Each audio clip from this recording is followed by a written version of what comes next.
Hello. Today we are going to discuss a little hobby that I used to do before I started my own vet practice, before I had a family, and when I had a little bit more free time really. So as you know, as a vet, a newly qualified vet, and a huge student loan, one of the limiting factors that we always have is money. So there's not a lot of disposable income. However, I love to travel. So what I did was that I volunteered my services as a vet with the worldwide vet services to various places in the world, and just to go there as a vet. And when doing that, you get subsidized accommodation, you just pay for your flights, and your food is usually paid for, but you also get to experience the world in a totally different light, and you get to mix with the locals, you get to help with the animals, you get to meet nice people. So it's great really. So today I'm just going to share with you a little bit about what I did for 2 weeks in this particular place called Koh Lanta in Thailand.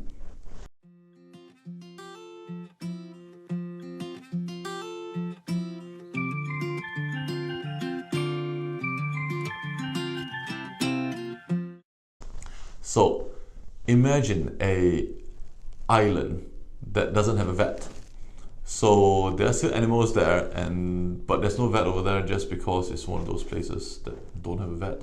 So sometimes what happens is that we, as vets, go out there from time to time and we help the animals over there. And things that we are looking for is to help them with their neutering and things like that.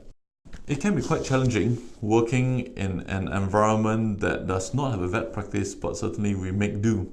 So in this particular project, I was there on 2 different sites. One was actually in a little hall, as you can see over here, and that is where we have our you can see all the cages over here. That is our so-called kennels, okay? And after that, behind the kennels, you can also see a few tables that we have laid out over there. Like you can see 3 tables over there, and that's where we did all the different procedures in terms of neutering and castrations, and sometimes we even do to clear abscesses and things like that. And over there, as you can imagine, the conditions of dogs may not be great considering there are no vets there. So this little doggy, poor little thing, it's a street dog. They're all street dogs, and this particular one was showing sort of signs of nystagmus, whereby it's just moving around, wobbly, and the eyes moving, not 100% there. And you can see that it was also very, very tick ridden in the ears, in the foot. It was just so full of ticks.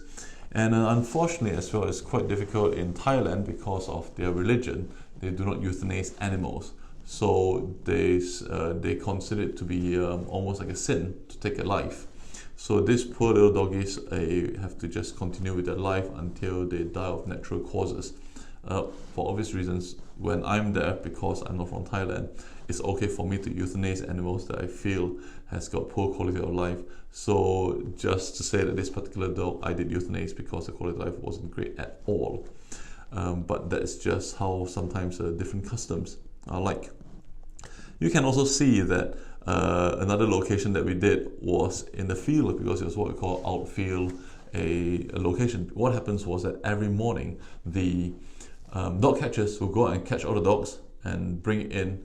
And sometimes the island is quite big, so it is easier for us to set camp on the other side of the island while they catches the dogs in the area, rather for them to catch the dogs over there and bring it all the way back to this part of the island. And the challenge is that on the other side there really isn't anything at all. It's just a field, as you can see. And that is the practice manager over there using a machete, cutting the grasses on the field just to make it a little bit shorter for us to set up camp over there. And once that is done, you can see that we have set up a similar system whereby we have got the cages on one side and the 3 operating tables on the other side.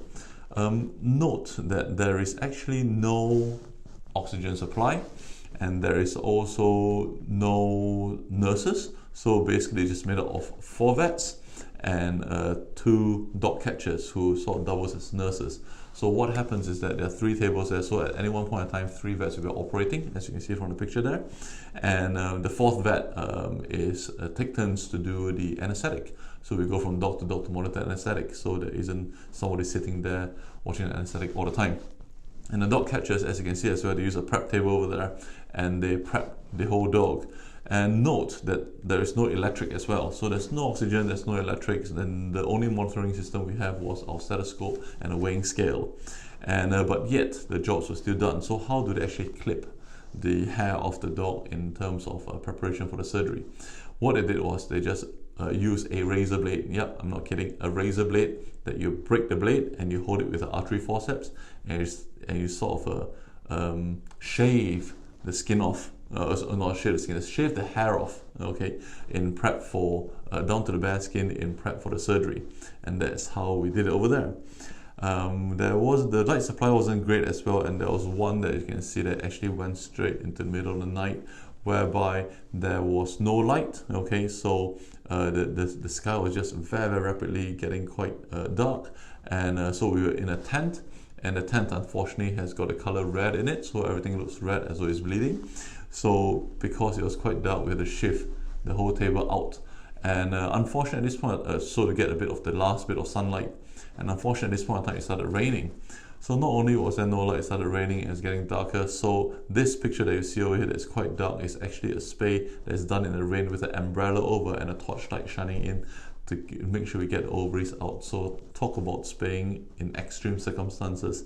This is about as extreme as it gets, really. So why do we do it? Obviously it's great to help the animals over there, considering they haven't got any vets over there. And don't forget, one extra little bonus is that we do get amazing Thai food. And in this particular instance, the location, the accommodation was amazing as well. So this was where I was staying. We each had our own individual rooms, as you can see. That is all pretty cool. And just to illustrate a little bit as well, this is my friend Jan, who is operating on a dog castration. But you can see that there's just the kids over there, just as an audience, just watching everything, really. So it is quite interesting that, you know, it is for those kids who have never seen this sort of surgery before and to have this sort of experience. And here we are in UK doing everything under sterile situations. It's tricky, you know, that's a clean op, but hey, go figure. In my time there, we neutered about 78 animals, and as far as I understood by the time we left, there were no casualties or anything like that. And yeah, so I hope this has been useful and interesting. Comment below on what sort of exotic places you've been in the past, and more importantly, what's the animal welfare like in those sort of countries. If you're not subscribed to us, please do subscribe. If not, I will see you at the next live event. This is Amity.